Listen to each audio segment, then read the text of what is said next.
Prague to find Soviet troops with shouts of Russians go home and long live freedom. We have a report by way of satellite from CBS News correspondent Bill McLaughlin. The 50th anniversary of the founding of Czechoslovakia is more a day for mourning than celebration. At Wenceslaw Square in the center of Prague, Czechs lay memorial wreaths at the foot of King Wenceslaw's statue.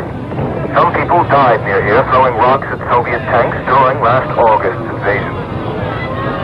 To avoid provoking the Soviet troops still surrounding Prague, the government has banned demonstrations. But many of the young people refuse to keep silent. At the Rodziny Castle, high above Prague, young workers and students gathered to protest the continued Soviet occupation. Inside the castle, President Ludvík Svoboda is hosting a reception for leading citizens and the diplomatic corps, including the Soviet ambassador. Holding the red, white, and blue Czech flag, the young students and workers climb the castle gates, while the crowd below shouts, "Russians, go home." This is the largest public demonstration since the Soviet invasion. A clear sign to Moscow's leaders that even though the Czech people cannot fight back, they have not forgotten how to shout. Bill McLaughlin, CBS News, Prague. Soviet Premier Kosygin was quoted today as saying that the preliminary talks between North Vietnam and the United States have entered a delicate and complicated stage. Kosygin, meeting with Japanese officials in Moscow, gave no details, but he did say it would be an opportune time to call a halt to the U.S. bombing of the North. Meanwhile, North Vietnam's official radio again rejected as propaganda recent reports that it is ready to accept any U.S. conditions in return for an end to the bombing. Those conditions, by the way, were described by Prime Minister Keith Holyoake of New Zealand as the most generous yet offered to Hanoi. He did not, of course, describe them, but he did say all the Allies were unified on the terms. There could have been a hint of what they did not include in a joint communique issued by Holyoake and South Vietnam's President Thieu. They rejected the idea of permitting the Viet Cong to take part in any peace talks as a separate entity, and they rejected any coalition government for Saigon that would include the communists. In the war, Allied units reported killing more than 200 communists in a series of clashes north and west of Saigon over the past 3 days. American and South Vietnamese losses were described as light. Robert W. Comer, the man in charge of the U.S. pacification program in South Vietnam, was appointed by President Johnson today as ambassador to Turkey. The 46-year-old Comer, a former official in the Central Intelligence Agency, has been in Vietnam for 18 months. He'll be succeeded there by his top assistant, William Colby.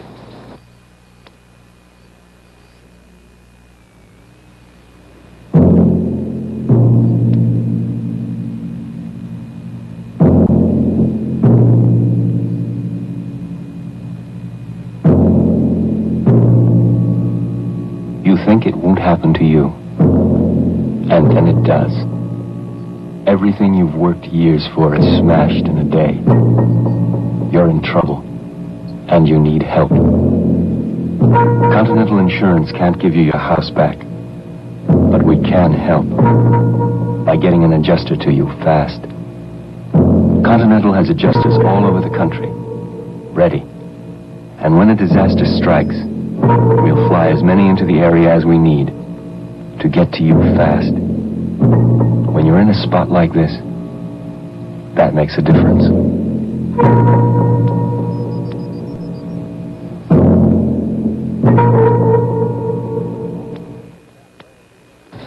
In the final week of Campaign 68, Senator Eugene McCarthy appears to be ready to end his silence on which candidate he prefers for president. That story from David Shoemaker, who covered McCarthy's own campaign from New Hampshire to Chicago. CBS News has learned that Eugene McCarthy has decided to endorse the candidacy of Hubert Humphrey and will probably make the announcement sometime tomorrow. McCarthy, who's in New York City campaigning for senatorial peace candidate Paul O'Dwyer, has been working on a statement for several days. While the endorsement will probably be something less than enthusiastic, elated Humphrey aides have tried to arrange for television time for McCarthy's announcement. McCarthy, however, reportedly prefers to do it more quietly with a simple statement from his Washington office. McCarthy is aware that the endorsement will bitterly disappoint some of his supporters, but he feels he can delay no longer. Richard Nixon's speech last week calling for more military spending may have been one of the factors in McCarthy's decision. There almost certainly will be more to come from McCarthy. Humphrey has not really moved toward McCarthy's positions on Vietnam, the role of the presidency, and the responsibilities of the United States in the world. Nor has he, in McCarthy's view, indicated he agrees on the need to reform the Democratic Party. All this lends weight to reports from both Minnesota and Washington, among those who know him well, that McCarthy is considering yet another dramatic move, resignation from the Senate and from the Democratic Party, leaving him free to begin building a new political party. David Shoemaker, CBS News, New York City. CBS News, continuing state-by-state study of the presidential race today, shows a slight gain in electoral votes for Richard Nixon in the last week. Although Hubert Humphrey has increased his standing in the nationwide popular opinion polls, this has not been sufficient to shift any state to him in the CBS News analysis of statewide polls and surveys. If the election were held today, Nixon could expect to carry 28 states with 270 electoral votes, exactly the total needed to win. This gain of 14 votes comes from the shifting of Ohio from toss-up to Nixon and Virginia from Nixon to toss-up. George Wallace and Humphrey are unchanged, Wallace with 6 states and 58 electoral votes, and Humphrey with 3 states and the District of Columbia for some 25 votes. 13 states with 185 electoral votes are rated now as toss-ups. Nixon today predicted that he will surprise the pollsters next week and win 3 to 5% more of the vote than they foresee. He commented while flying to a rally in Albany, New York, and Bill Plant reports. Nixon opened the final week of his campaign in the capital city of New York State, where he was greeted by Governor Nelson Rockefeller. How are you? Great to be in your town. New York's 43 electoral votes are so critical to Nixon that he will make 2 more appearances in the state later in the week. And in a state where the top news story for weeks has been the strike of a predominantly white teachers union in New York City over a dispute with a predominantly Negro group of local school board members, Nixon came out for the first time today on the side of teachers. It's time that we recognize that our teachers render a tremendous service to us, and our teachers, I think, should have the backing of the parents, the backing of the school boards. We have no right to ask a teacher to go into a classroom under threats of intimidation. Let's give our teachers the backing that they should have against those who might engage in such threats. What I am talking about, my friends, is a whole new attitude toward the problems of America. An attitude that recognizes fundamentally that this nation cannot continue to go forward down a road that has led us to an endless war abroad, to no peace at home, a road that is leading us down a road to higher prices and higher taxes, one that has stopped the wheels of progress. There is a new direction, a new vision, a new purpose that the American people want. We can provide it, but we need your help. And we need more than a plurality. We need a mandate for change. Nixon believes that he is a winner going into the final week of this campaign, and he is now asking the voters for something more, something he very much wants, a clear mandate to govern.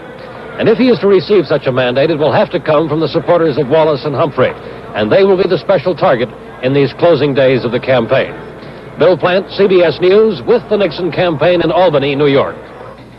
Humphrey also voiced confidence today as he campaigned in Ohio. CBS News correspondent Morton Dean reports from Akron. Last week, it was Richard Nixon who toured Ohio. Today, it was the Democratic nominee's turn. Hubert Humphrey motorcading to 7 Ohio communities, searching for the state's 26 electoral votes, predicting the greatest political upset since 1948, and needling those who had written him off as a loser. You young people, will you help us now? Well, I want you to go on out and call on every door, call on the neighbors, get them out to vote. And just remember this, when you call on an elderly couple, remind them that Mr. Nixon said Medicare wouldn't work. Remind them that he only once in his life voted for Social Security. Remind them that you young students, remind them that he never helped you in federal aid education. Remind a working family what it means to have a Republican administration. You work as you've never worked. Somebody said we didn't have enough materials. Well, I guess that's right, but we got enough people if we'll put them to work. We're short on money, but we're strong on people. We've got people power.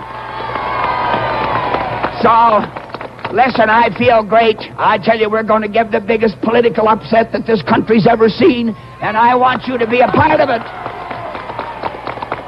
Do you think we're going to win? Do you want to win? Are you going to help me win? Will you do it this week? All right, let's give it to them. Sock it to them. Retired General Curtis LeMay, George Wallace's running mate, today called for a policy of hot pursuit of North Vietnamese troops who withdraw to the sanctuary of neighboring countries. LeMay said the governments of Cambodia and Laos should be given an opportunity to intern those enemy troops, but if they do not, U.S. forces should, in his words, pursue and destroy. Former President Eisenhower and his wife cast their votes today in the presidential election. Mrs. Eisenhower was wearing a Nixon Agnew badge as she dropped the absentee ballots in the mail to Gettysburg, Pennsylvania. She said the general is doing very well in Walter Reed Army Hospital. In her words, he's putting on a little weight and he has good color.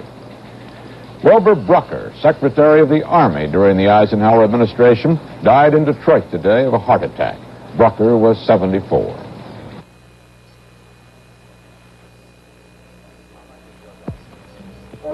How much is your dog worth? $10? $850? Silly question. If you love your dog, you'd no more put a price tag on him than you would on any other member of your family. But how are you feeding him? Dogs need meat, you know. That's why so many dog foods promise meat in their ads. Promise meat and deliver mostly cereal. Alpo is entirely different. Alpo is 100% meat. Chunks of meat, not a speck of starchy cereal. Alpo beef, chicken, horse meat, lamb, Alpo liver, all are 100% meat. Sure, Alpo costs more than other dog foods, naturally. Meat costs more than cereal. But see what happens to your dog when you switch him from cereal to Alpo. Moscow says Soviet scientists today successfully soft-landed the unmanned Soyuz 2, leaving aloft Soyuz 3 with lone cosmonaut Georgy Beregovoy aboard. He had rendezvoused his two-compartment capsule with Soyuz 2 twice, but the announcement gave no indication if docking had occurred. The Russians say Beregovoy's spacecraft has exceptional maneuverability. They described him as handling his ship like an automobile rather than following tracks like a train. Beregovoy's spacecraft was launched from the Soviet Space Center of Baikonur, 1,200 miles southeast of Moscow, on Saturday. Soviet television carried these pictures of the rocket, more detail than they've ever shown before, and the 47-year-old cosmonaut going by bus to the launch pad. Beregovoy is the first Soviet cosmonaut to fly in almost 18 months. He looks much like a factory worker going to the job here. He wears no spacesuit, and as we'll see in a moment, he doesn't even wear a spacesuit in the cabin. The Russians still release very little about their rockets, but these were the most detailed pictures we've ever seen of one. This one is probably comparable to our Saturn series, not quite as powerful. Beregovoy, a former test pilot, a Soviet colonel, 47, the oldest man to fly in space. He climbs a ladder to an elevator which takes him on up to his capsule. The structure atop the rocket there is very similar, apparently, to the escape towers used by the United States. Just like the Apollo 7 astronauts, Beregovoy held up a note which read, "Greetings to everybody." It didn't say from his beautiful spaceship atop everything. Just before liftoff, the gantry tower folds back. That's unlike U.S. space shots. Our umbilical tower remains attached to the rocket. And then ignition. The huge rocket finally begins to lift off. Apparently stays on the pad a little longer than ours. This picture familiar to millions of Americans from watching U.S. space shots.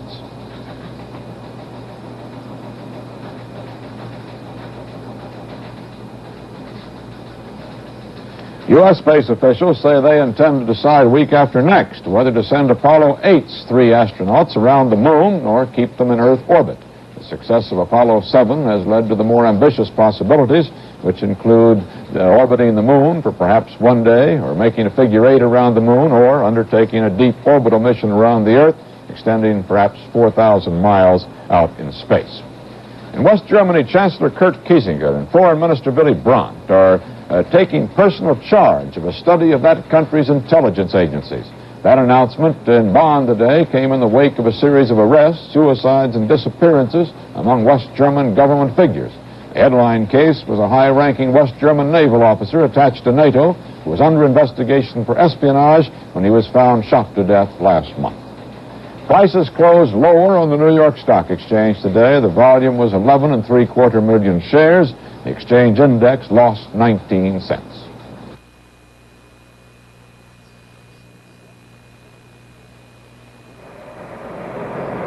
You get many different descriptions of a common complaint.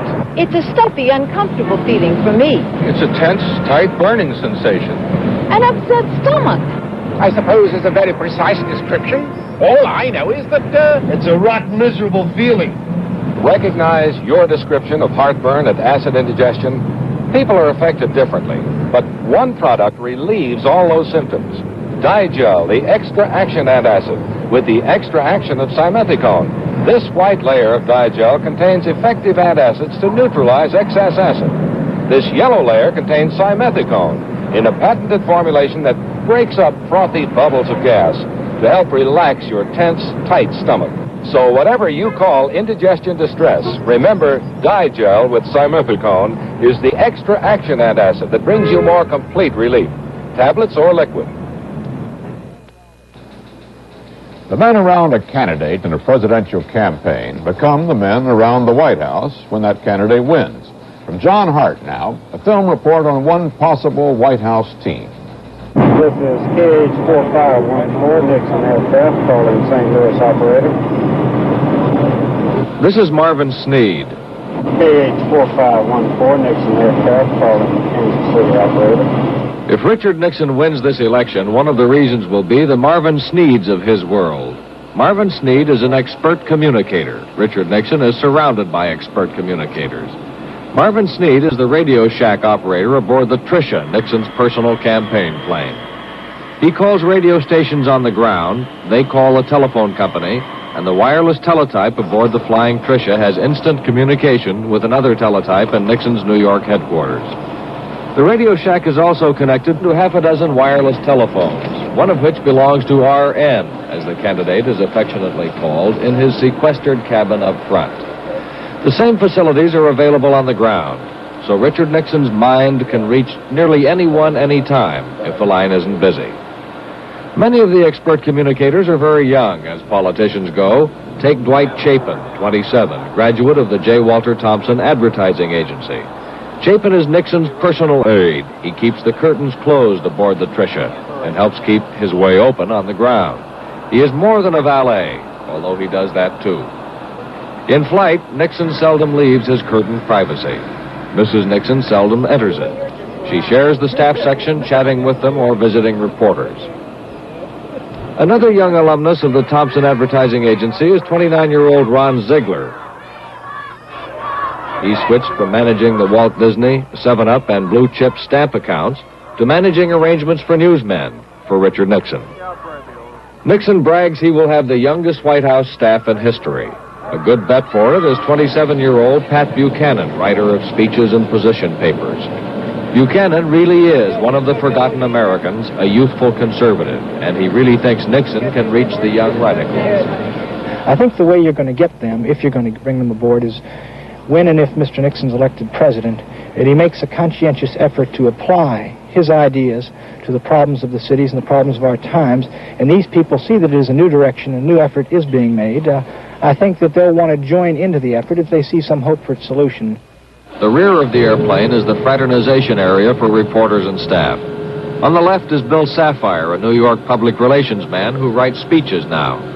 He met Nixon during the kitchen debate with Khrushchev in Moscow a decade ago. It was Sapphire's kitchen, really. His firm was promoting it at the trade fair. Leading and editing the Flying Riders is James Keogh, on leave from Time magazine. He works from an aisle seat next to Ray Price, who used to write editorials for the Herald Tribune, which was once a newspaper in New York. One of Price's editorials endorsed Lyndon Johnson for president in 1964. Price has since acquired the intense, almost defensive loyalty of the staff to Richard Nixon. I think There are dimensions of the man that those of us who've been close to him have seen that a lot of the public has not seen. And part of the campaign, as I see it, is simply to get the public to see the Richard Nixon that we see. When people talk of the Nixon insiders, they could mean Rosemary Woods, a personal secretary and confidant for 17 years. Or Bob Haldeman, who really is Nixon's chief of staff. Media masseur Frank Shakespeare, a network vice president on leave from CBS, sitting here by the window. Or Robert Finch, California's lieutenant governor and one of Nixon's most trusted, longtime personal friends. All of them influence policy, but none more than campaign manager John Mitchell, who stays in the Park Avenue headquarters in New York, invoking what is the watermark of this campaign, the programming of it all. Another staffer has been quoted as saying that there's none of the hysteria and excitement here that you usually find in a political campaign, that in fact you operate with absolutely no passion. How do you react to a statement like that? I don't know what the passion has to do with it, but we do operate, I believe, in an orderly fashion, and that comes from preparation, so that we have anticipated the items that will come up and the problems that will arise and are able to handle them in a easier going manner than you might in a normal campaign when things are done at the last minute and done in a hurry and rush and sometimes with consternation. I think our operation has been, if you put it, without passion, because we have planned it and programmed it and have had the time to carry it out. Another insider is Communications Director Herb Klein. In the White House, it is assumed he would be press secretary. He remembers that in 1960, Nixon was his own campaign manager, had no programmer, no John Mitchell. The overall organization, I think, is more directly responsible to the manager, and so that the manager is paying more attention to strategy, and Mr. Nixon, as a candidate, is able to devote himself a lot more in terms of issues and how he presents those issues to the American people. There are dozens of other staff people who do not ride the first-class seats of the Tricia. One of them is Charles McWhorter, a Greenwich Village lawyer who is Nixon's traveling political operative. He rides the first-class seats of the Julie, the press plane, and thinks of 1960 and how things have changed. The difference, I think, this year in 1968 is it's a much younger group, a much more uninhibited group of people. They come not only from the public relations field, but many have academic backgrounds. They're sort of a different generation. Back, many of them weren't even old enough to vote in 1960. In 1960, Richard Nixon tried to run his campaign top to bottom. This time, he's found a group of smooth, intelligent, middle-class loyalists who, like Nixon, believe in heroes, the Puritan ethic, and the American pantheon. This time, he lets them work, and sometimes play.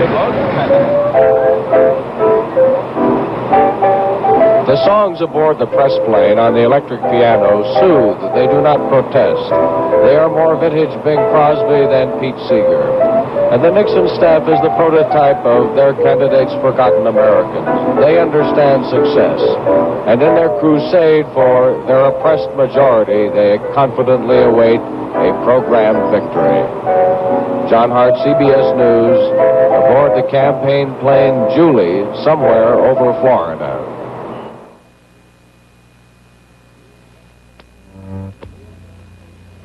Dear Benson and Hedges 100s, a friend of mine recently smoked one of your long cigarettes.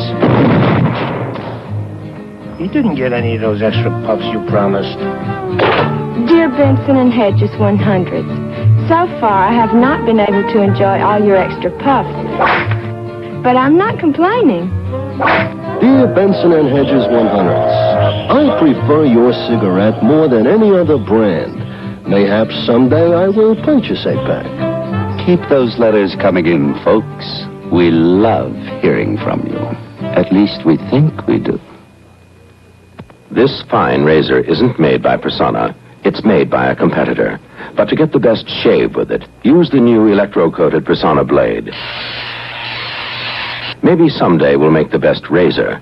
But for now, we'll settle for the best blade, the electro-coated Persona.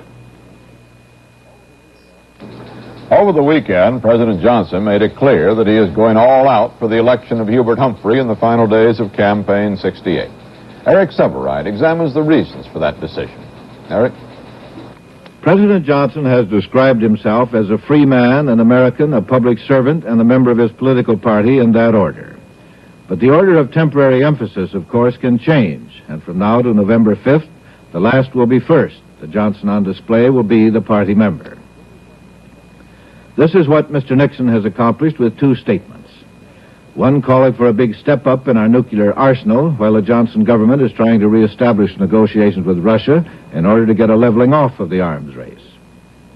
The other, raising allegations that Johnsonian lieutenants and colleagues are working behind the president's back to get a phony peace agreement with Hanoi in order to help elect Mr. Humphrey. These statements have blown the presidential top. His policy honeymoon with Nixon on Vietnam is all over. His attitude toward Nixon now is like that of another outgoing president, Harry Truman, in '52. Mr. Truman was personally less enthusiastic about the party nominee then, Mr. Stevenson, than Johnson is about Humphrey today, but he campaigned for Stevenson long and hard. Johnson cannot now campaign long for Humphrey, but he will campaign hard in the time remaining. One big reason he took himself out of the race last March was to give credibility to his efforts to get a ceasefire in Vietnam. His only way to salvage a stronger position in the history books is to organize a framework for peace in Vietnam, so there can be no doubts about it, before a new president takes office and ultimately claims the credit for peace. This is what Johnson now lives and works for. His position is that if he cannot get the peace in motion in the time he has left, he will see that his successor inherits a strong military position in Vietnam from which to continue the negotiations. His position on any agreement with Hanoi before the election is equally plain. He knows and privately emphasizes that any such agreement will have to be absolutely authentic and demonstrably so, or it would simply backfire politically and ruin Humphrey's election chances. Mr. Johnson has not always shown loyalty down to his aides and colleagues, but loyalty up in the Johnson administration is an iron rule. Those who have felt the iron greet the Nixon idea of a conspiracy behind the president's back with a mirthless laugh. Walter? Rice University announced today that President Johnson will teach a series of seminars at the Houston campus next spring. The chairman of the university's political science department said the topics will be announced later. And that's the way it is, Monday, October 28th, 1968. This is Walter Cronkite, CBS News. Good night.